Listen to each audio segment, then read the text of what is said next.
Olha aí o preço pouco a pouco subindo, né? Cada dia que passa, cada dia que eu faço um vídeo no canal, o preço está num patamar mais alto, criando essa tendência que vocês podem ver aqui no gráfico, né? De cada vez ele formar fundos e topos mais altos, o que é muito positivo para a gente. Apesar de lento, né? Cada barra aqui é um dia, vocês percebem que ele sobe pouquinho a pouquinho a cada dia que passa. Vamos tirar o zoom porque tem algo aqui mais interessante para a gente analisar. Quando eu faço isso aqui no gráfico, a parte de baixo aqui vocês estão vendo o RSI. E o RSI ele acaba mostrando a força do preço do Bitcoin. E é interessante vocês notarem o seguinte, notem que ele atinge um topo, o RSI atinge um topo, né, acima dos 70 de RSI, ou seja, algo muito forte, e a partir desse topo ele vai formando topos mais baixos. Isso é uma indicação para a gente de que está perdendo força. Mas mesmo assim o preço sobe, né? Tá vendo? O segundo topo bate aqui, o preço está lá próximo à alta histórica que a gente teve aqui em abril, mas ainda subindo. E os topos vão ficando menores no RSI. Ou seja, vocês estão vendo uma divergência entre subida de preço e RSI caindo.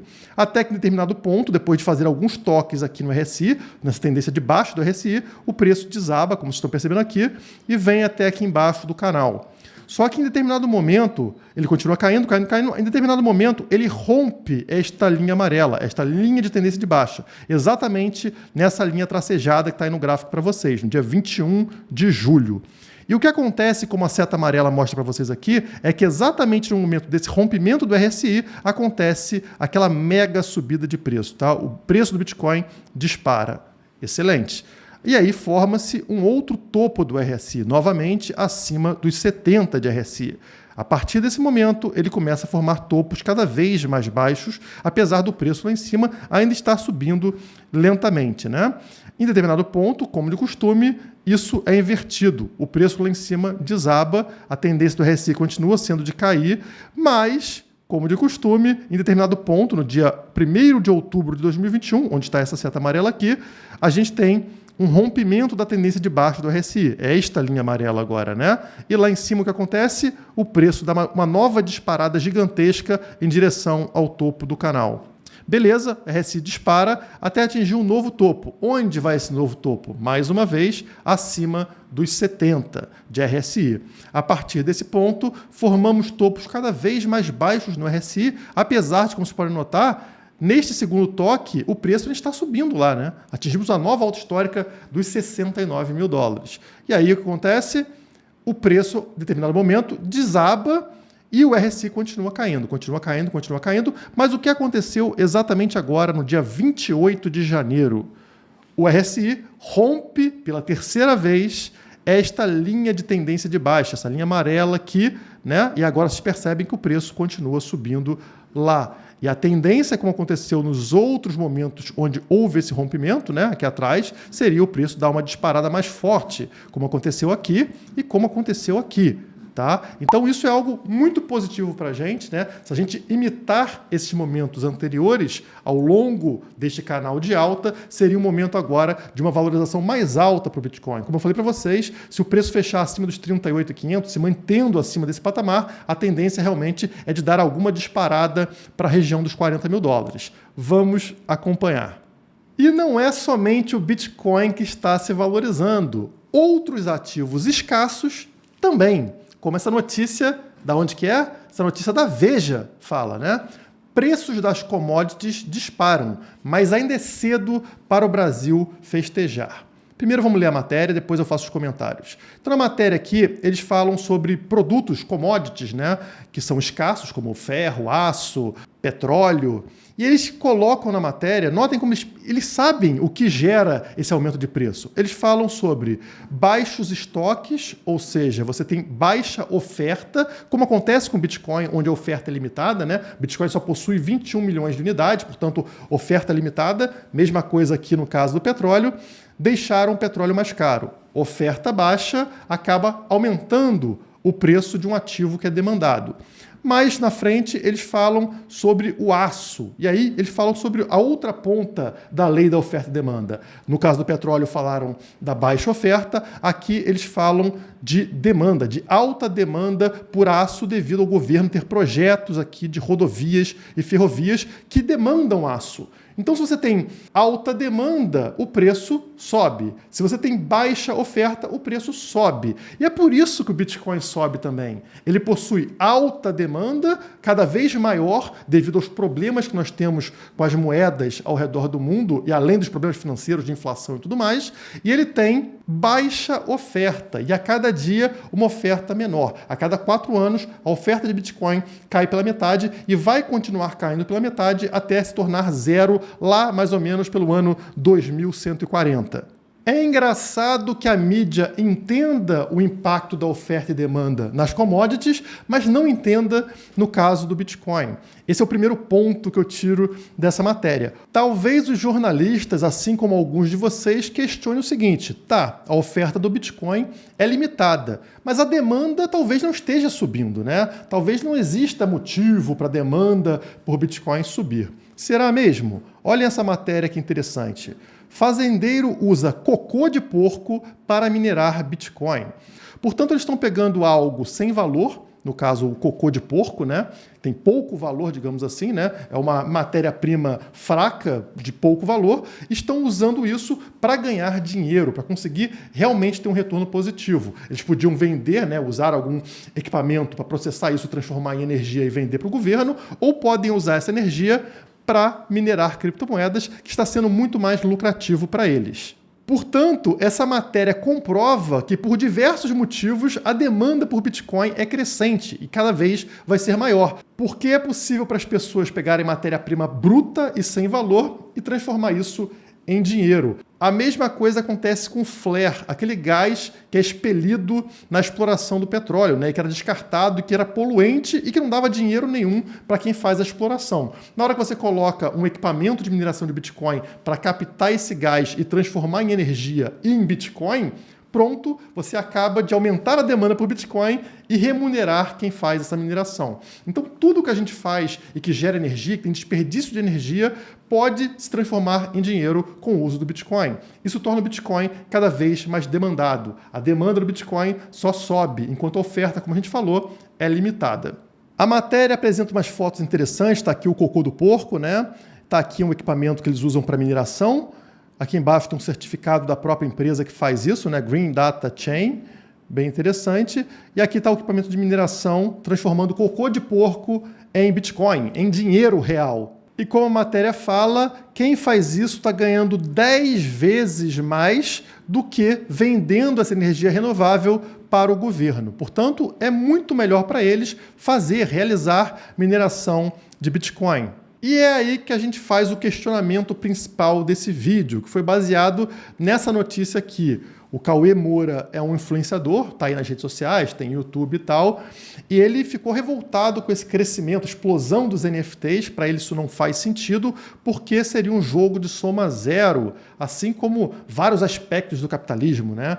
Ele encara toda a economia como um jogo de soma zero, ou seja, é um único bolo onde, para você aumentar a sua fatia, você tem que tirar a fatia de outra pessoa. Para um ganhar, outro precisa perder. Será mesmo?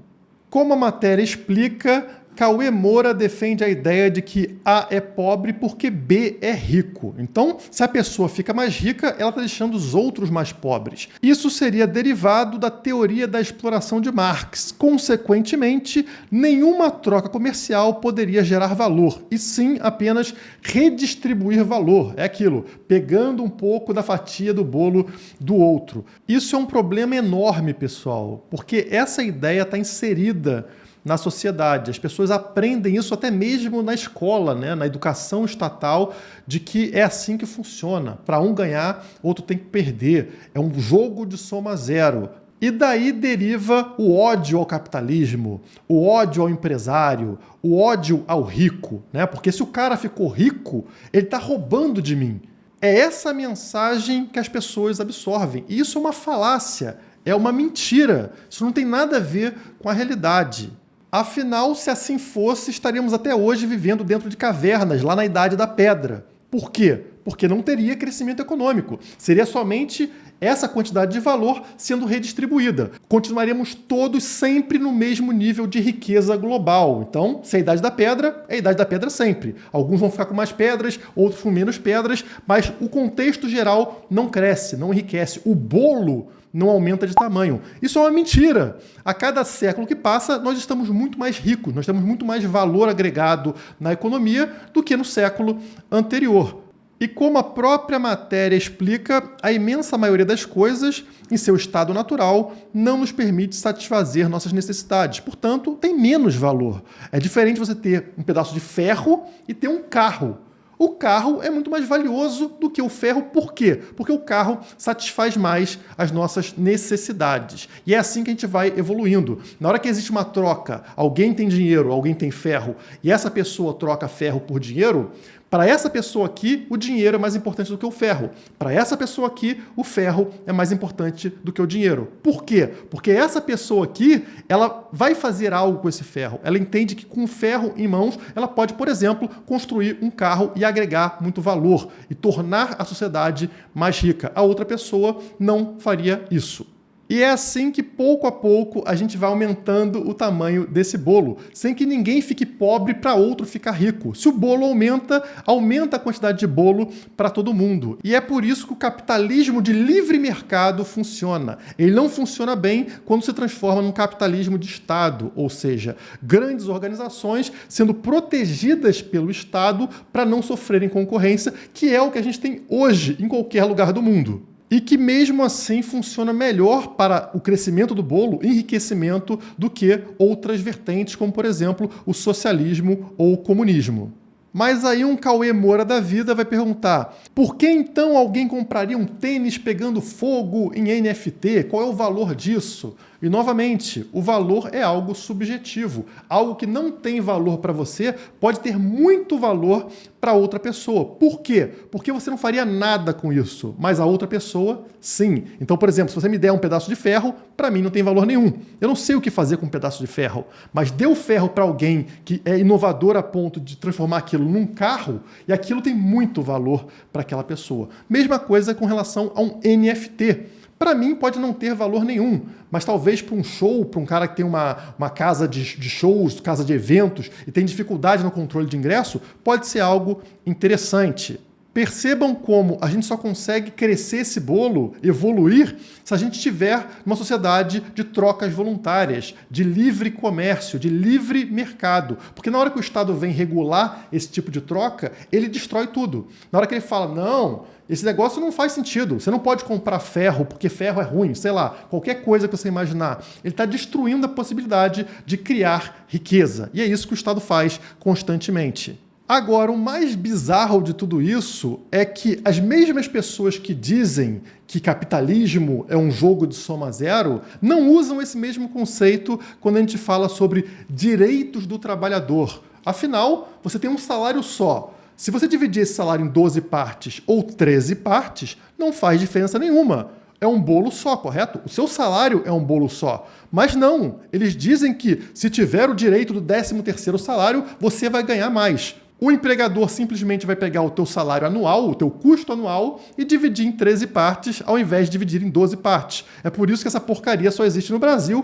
e não existe nos Estados Unidos. E todo mundo quer ir para os Estados Unidos, mesmo não tendo essa segurança dos direitos trabalhistas que a gente tem aqui no Brasil. Agora, a situação é um pouco pior do que essa, pessoal, porque no primeiro exemplo que eu dei, que é da economia, ela realmente é um bolo que cresce, tá? Por quê? Porque as trocas agregam valor, como eu falei. Você tem o ferro e você tem um carro. O carro tem mais valor do que o ferro. Nas leis trabalhistas, isso não acontece. É o mesmo trabalhador. Você pagando 12 salários ou 13 salários, o bolo continua o mesmo. Tanto é verdade que essa matéria aqui explica que 3 em 10 brasileiros trabalham sem carteira assinada. Isso cada vez aumenta mais. A quantidade de trabalhadores nessa categoria cresceu pela 5ª vez seguida. A cada dia que passa, mais e mais trabalhadores abandonam a carteira de trabalho. A pandemia intensificou um fenômeno que vinha crescendo nos últimos anos, a pejotização, você se tornar PJ, não estar mais ligado a uma carteira de trabalho. Ao invés de contratar funcionários com carteira assinada, os empregadores selecionam prestadores de serviço. É claro que a matéria socialista fala que isso é uma culpa dos empregadores, quando não, quando na verdade é algo positivo para as duas partes. Por quê?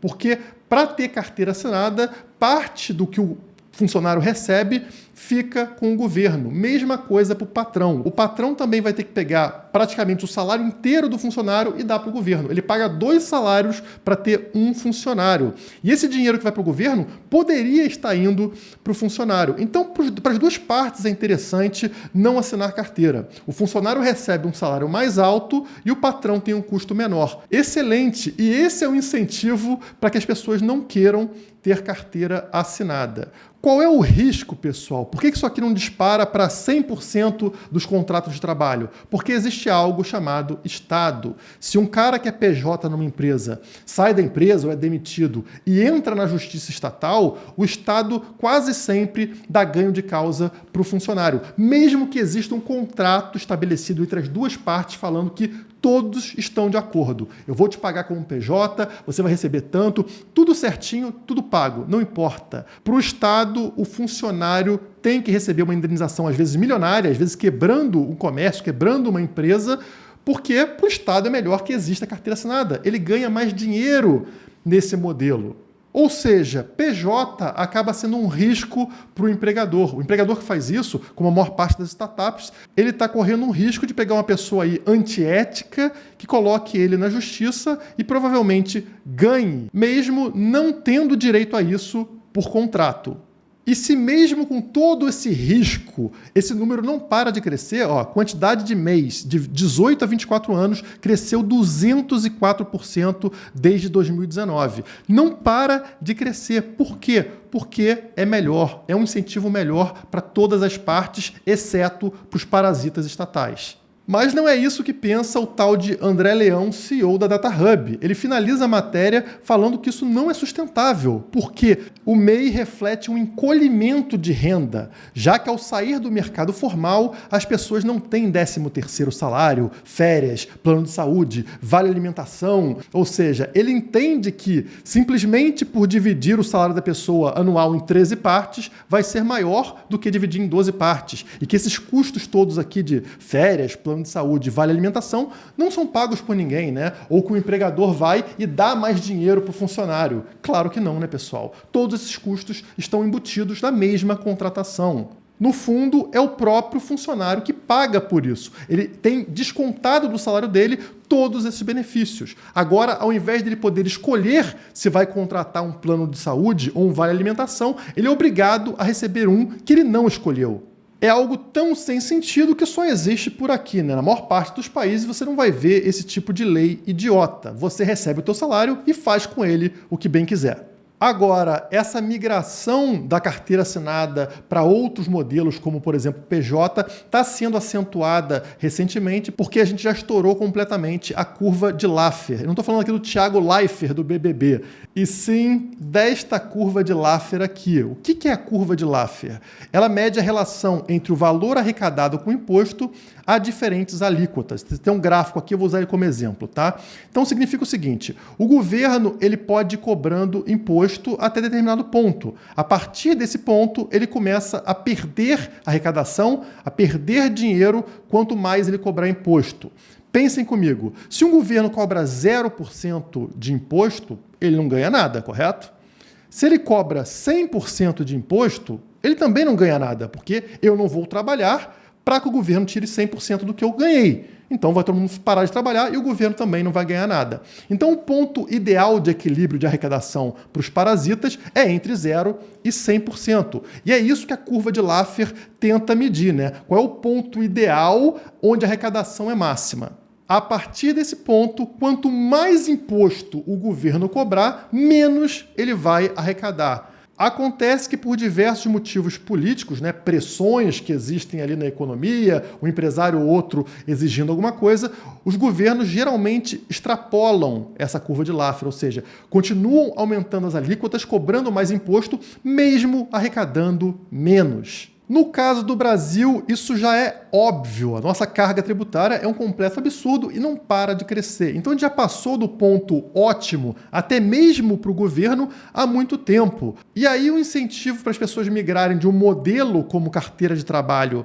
que cobra muitos impostos, para um outro modelo com menos impostos, como no caso do PJ, é cada dia maior. Cada dia é mais vantajoso você abandonar a carteira de trabalho ou as garantias trabalhistas, que na verdade são somente custos. Uma outra consequência é as pessoas fugirem do dinheiro estatal, onde elas são monitoradas e cobradas, como por exemplo com imposto de renda. Então, pouco a pouco, pessoas vão migrando da moeda estatal para criptomoedas. E o governo sabe disso. E o que ele vai fazer? Vai ficar desesperado. Então, questão de segurança nacional, os planos de Biden para regular as criptomoedas, ou seja, para tentar te roubar mesmo que você possua criptomoedas.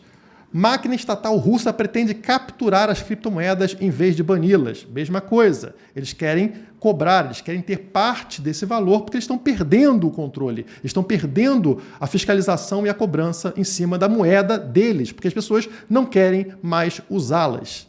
O problema é que no caso das criptomoedas, principalmente a criptomoeda de verdade, que é o Bitcoin, isso não tem como ser feito porque é totalmente descentralizada. Portanto, somente se você quiser, o governo vai saber que você possui. E eles estão perdendo esse controle. E para piorar, os próprios parasitas querem fazer uso dessas moedas para ter uma imagem melhor, para ganhar popularidade, como eu falei para vocês no vídeo anterior, né? Os políticos querem se associar às criptomoedas porque isso coloca um holofote sobre eles. E não para, tá? Essa é a notícia de que um deputado receberá salário em Bitcoin. Agora é o primeiro político europeu a converter todo o seu salário em BTC. Isso já tinha acontecido nos Estados Unidos, no Brasil, em vários lugares e agora também chegou na Europa. Todos os políticos querem estar associados ao Bitcoin e às criptomoedas. Então o próprio Estado está atacando o Estado. Não tem jeito. As criptomoedas vieram para acabar com esse sistema falido e destrutivo que é o modelo marxista socialista.